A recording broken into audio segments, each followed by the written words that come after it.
Hi, Dr. Don Bonner with Personalized Wellness. Today I want to end this talk that I've been doing on diet and nutrition. I'm getting a little more specific as far as what foods I recommend. I try to not get super complicated with the food and food programs and what specifically you need to eat for each meal.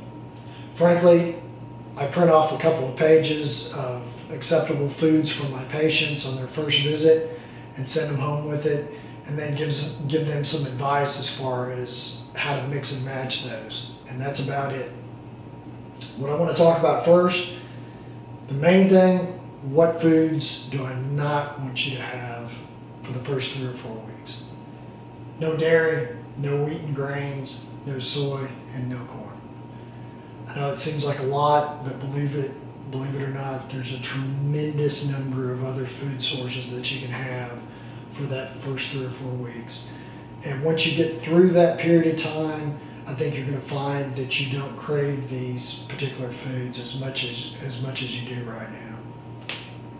First thing I want you to get straight as far as this diet is you have to increase the amount of fats that you've been taking in. And for some people, you need to increase those fats a lot. What fat sources do I allow? Olive oil, almond oil, avocado oils.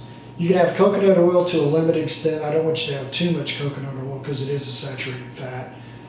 But coconut oil is very satiating. You can have a teaspoon of coconut oil mid-morning, mid-afternoon, and it will really satiate you if you're having a spell of hunger.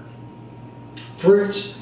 Not very many fruits initially. I want you to cut out most of your fruits that first 3 or 4 weeks while we're trying to get more insulin and leptin sensitive. You can have avocados, you can have olives, believe it or not, those are fruits. And you can have a limited number of blueberries. I like to have frozen blueberries and put those in a shake or a smoothie. I think it makes it taste better, and I just don't have a lot of blueberries. Okay, protein sources. You can have shakes or smoothies. You can have seafood, lots of seafood, especially wild-caught, fatty cuts of seafood like halibut, orange roughy, that sort of thing. I like the fat content of seafood, and I want you to get as much in as you can.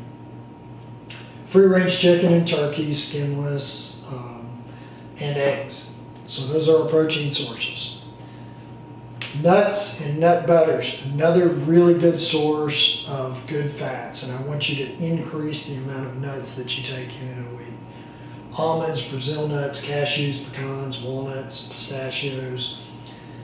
I recommend my patients carry around a little bag with them with some nuts in it.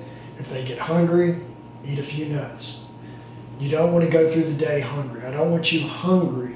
This diet should not make you hungry. You shouldn't have periods of time where you're super hungry. If you do get hungry, I want you to pop a few nuts during that period of time to satiate you.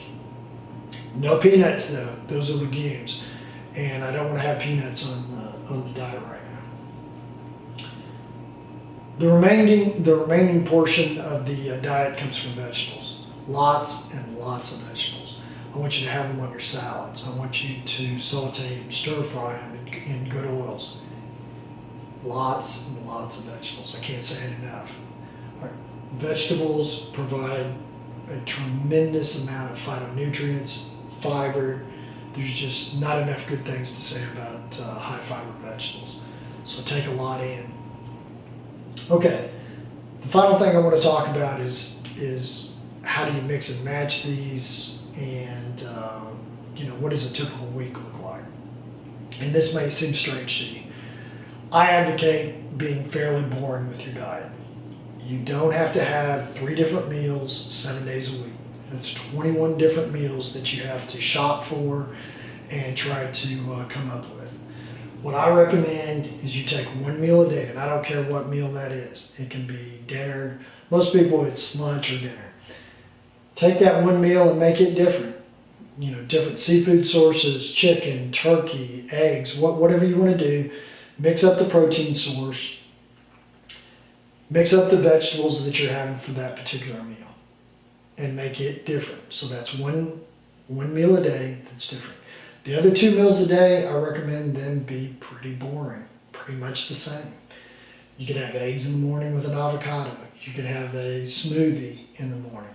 You can have a smoothie for lunch. A salad is a good alternative to have that you can do day in and day out, so it's pretty boring. A salad with some vegetables on it and some grilled chicken. You can have it every day as far as I'm concerned. So that's what we do as far as mixing and matching the meal plan. I don't think it's that hard.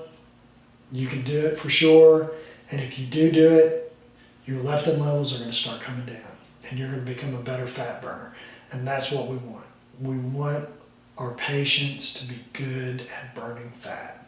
If you get really good at burning fat, then we can start adding some muscle on, and it makes it much easier to maintain proper body fat percentage. And that's what we're after here. So next video, we're going to talk about supplements and the supplements that I recommend to add onto this diet to make things go a little bit faster and a little bit smoother for us. So tune into the next video. I think you're going to enjoy it, and I'll give you some specifics on supplements. You can